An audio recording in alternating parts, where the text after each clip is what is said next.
covered this story for most of the week, and it has to deal with what happened to Stuart Smith, the wrestler.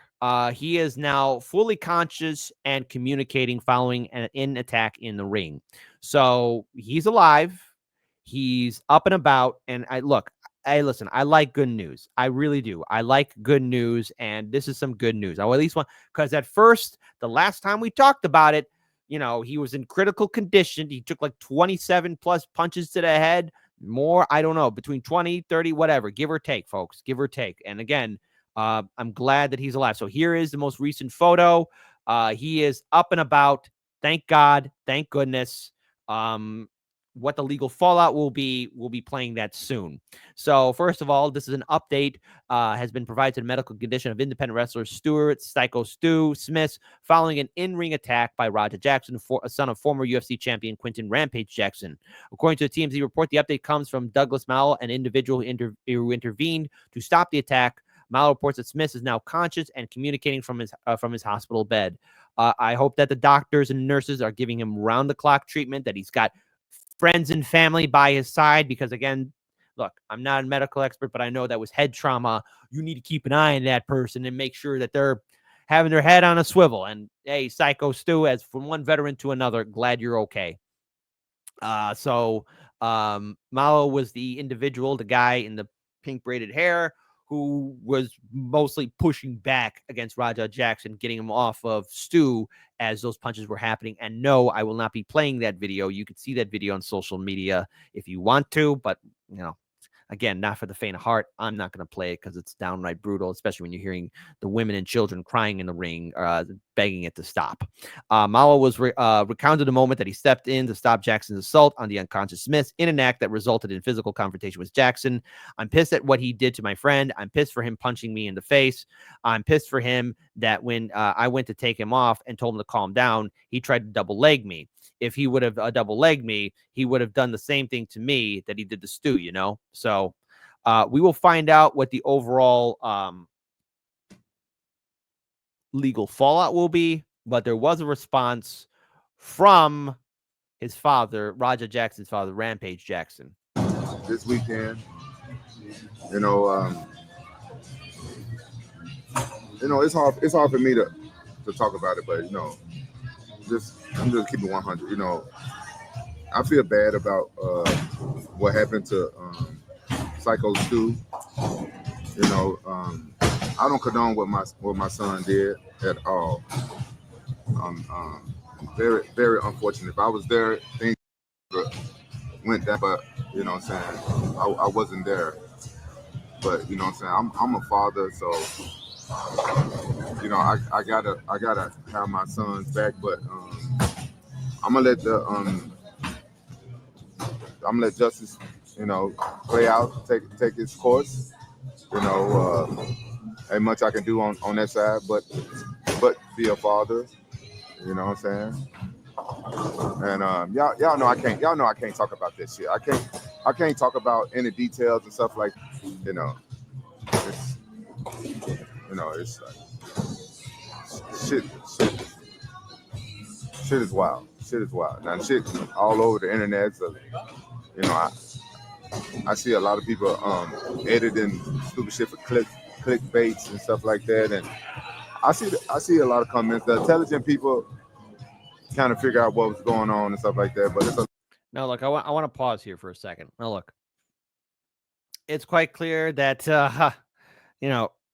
this is the beginning stages. This is the calm before the legal storm, the legal hurricane, the legal tornado. And, at the end of the day, look, we have a legal system. There's a due process that has to take place.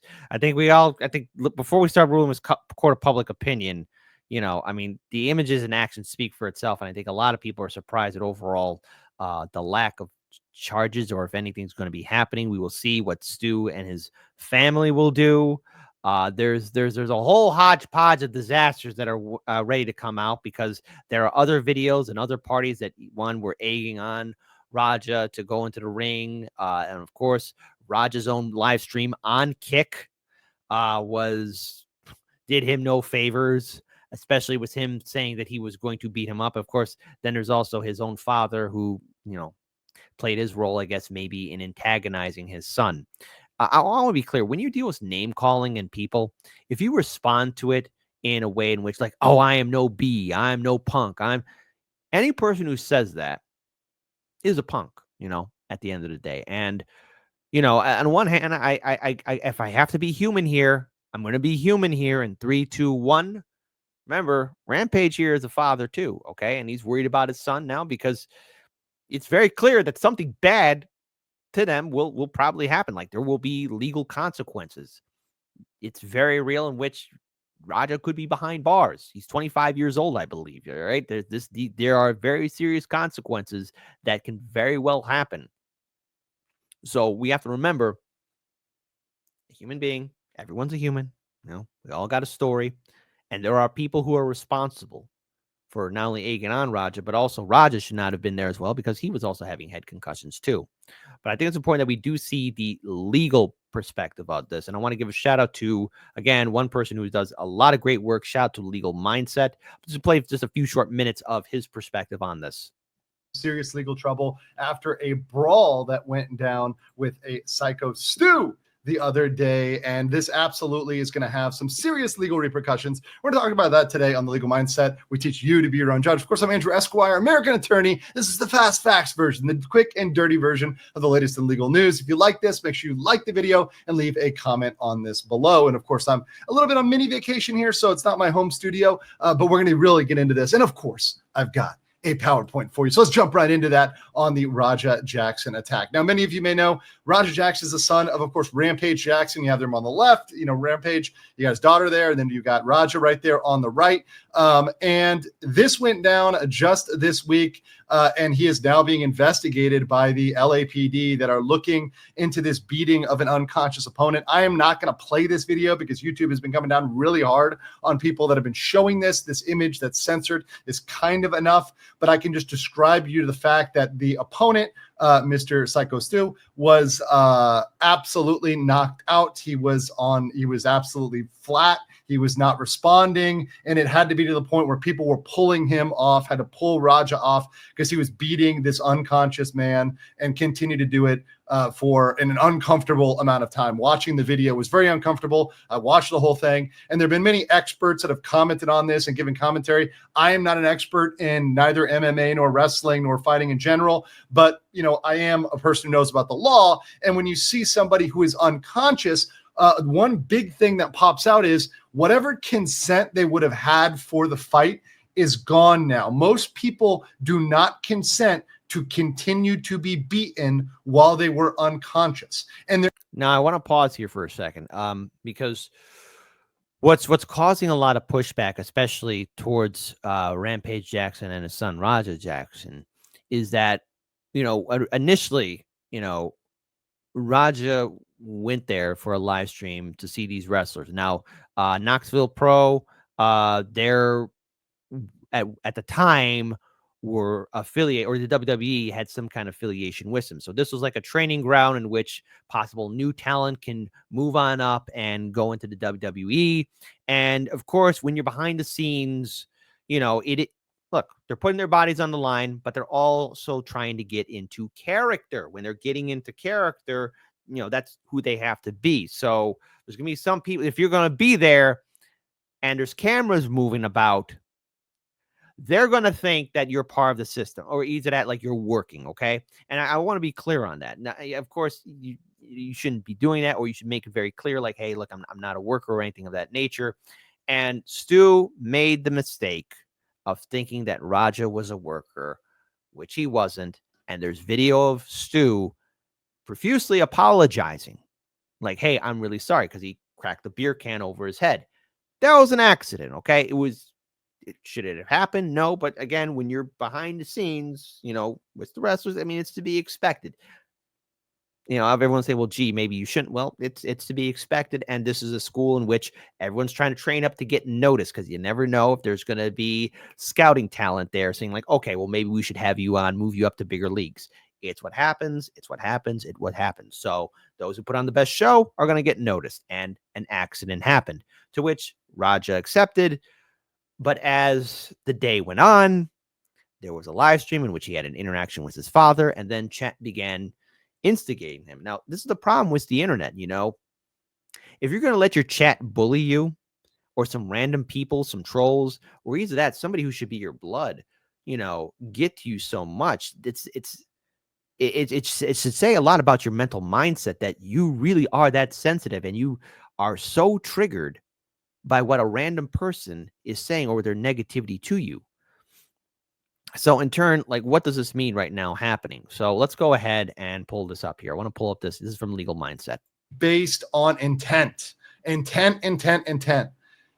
How it reads in the state is intended to cause death as opposed to serious harm. And their actions were directed towards achieving that intent, but ultimately ineffective in completing it. Meaning they tried to get rid of this person, tried to end them, and only because of whatever else happened did that not happen. So it has to be specific intent of death, not of serious bodily harm. So if you just intend to mess somebody up, to hurt them a lot, that is actually not enough. That would actually not be enough under the relevant statute. Now, it can be first-degree murder, which is premeditated, or second-degree murder, which is a little bit closer to manslaughter. For those that are familiar with the statutes, we're going to talk about manslaughter next. But in this case, the specific intent is the biggest thing that is going to be the hurdle for prosecutors if they wanted to go this route. Next is manslaughter, and manslaughter is the unlawful killing of another without malice. It does not require malicious intent. And this can either be a sudden fight or a heat of passion in the case of voluntary manslaughter, or involuntary manslaughter, which occurs when committing another felony. The problem with manslaughter is there's no attempted manslaughter. So the fact that he's not dead, right, that there isn't a killing here, right, kind of negates this one. So while a lot of people have been throwing around the word manslaughter, it really won't work as an attempted manslaughter. There's attempted murder, and then there's other things, which we're going to get into, but there's not attempted manslaughter. So that one is probably not going to be the thing here. Battery, definitely something that everybody can consider. And if you consider murder at the top end and battery at the low end, battery is one that, as you're going to see here, it looks a lot more possible. So a battery is essentially when a defendant, in this case Raja, willfully and unlawfully touched another in a harmful or offensive manner and was not justified. So a lot of people confuse assault and battery. Assault is the threat of harm, and there has to be a fear, right, that's accompanying that threat. And battery is the completed act. So battery is you've not just threatened somebody, but you've gone and done the thing. You've actually gone and touched the person. You've harmed the person. So harmful or offensive manner means you physically harmed somebody, or it was done in an angry, rude, or disrespectful way that the victim found offensive. Well, this is, of course, beyond angry and rude or disrespectful. I mean, you're unconscious. You're being beaten while you're unconscious. Obviously, that is physically harmful, right? And there's no justification. So the justifications in the relevant statute are usually self-defense, defense of others, or disciplining a child. That's not what we had here. So battery, not looking good for Raja. Now, there are some defenses. There's mutual combat, which is a limited defense, not a total defense. It's not a get-out-of-jail-free card, but it is a limited defense against assault or battery, but only in the specific circumstance where both parties clearly and willingly participated without the intent to cause serious injury. Now, I want to pause here because there's videos in which one of the wrestlers was encouraging and I guess gassing up Raja to, hey, get your lick back. You know, you could get a hit back. And what that is in wrestling terms is if a wrestler actually punches somebody too hard or actually like something connects, the other wrestler is allowed to, you know, get a real punch in. And that's sort of like an agreement, like, hey, and sometimes accidents happen. Okay. In the wrestling ring where like a wrestler punches or kicks or actually does a move that hurts another wrestler. And it's like, okay, hey man, I screwed up. You got to do the same to me. And then it's over, one and done. Like it's done in the ring. And, maybe some wrestlers be like, okay, that was an accident and move on. Or they're allowed, okay, hey, you punched me. I'm going to punch you right back. You screwed up. Because again, everyone should know the choreographed moves. Everyone's putting their body on the line, and a real punch, a real kick can be life-altering, okay? There's reasons why a lot of wrestlers have a lot of bone damages and everything else because they're putting their body on the line. Now, it was agreed that there was going to be a slam and maybe a punch, but after the slam took place, Raja then proceeded to do 20-plus punches to Stu's head, and I am so surprised. And also very, very happy that he's conscious. And we showed the video before of his family and friends all there with him. That's great news. Great news indeed. But in regards for mutual combat, there was an agreement for maybe a punch. But you're here in the live stream house. He says he's going to punch him and hurt him and do all the things. You know, Raja's kick stream did him no favors. So there's a lot of problems there. The willfulness, the consent. Obviously, there's not a consent to be beaten unconscious. So that's kind of out of the picture. And beyond that, the intent to cause serious injury, it looks like from what we see, there's an intent to cause serious injury. It did not look like there was an intent to just, have the fight and step back under the rules, right? And even if this did apply, which it likely doesn't, it's not a full defense. It's incomplete defense. It doesn't fully protect from criminal or civil liability. It just might mitigate that. And serious injuries, like we have here, critical condition in the hospital, are typically still illegal, even in mutual combat. And combat often, if it goes beyond that consent, the consent of the original fight, it's out. And that's what I think we see here. Now, what the concussion might come up with and might come up as a defense is diminished actuality. This is actually changed from the diminished capacity defense. Some people are aware of that one. But what this means is the defendant, in this case Raja, did not have the necessary specific intent due to a mental disease, defect, or disorder. So what Rampage argued, and I don't know whether he knew he was making a legal argument or not, but that fact from Rampage's message was very relevant because a concussion has been proven in other cases to form the basis for diminished actuality if it prevented them from having a specific intent. So if it hurt their brain in a way that they couldn't think and form that intent, well, that could prevent something like, for example, an attempted murder. Now, there's actually a previous live stream before all this took place where Raja took a kick to the head and he fell down. It was pretty brutal. And he even on the day when he did do the live stream at Nox Pro, he even admitted like, hey, I shouldn't be here because, I was supposed to live stream earlier today and I had a head injury. So, okay, Stu is awake.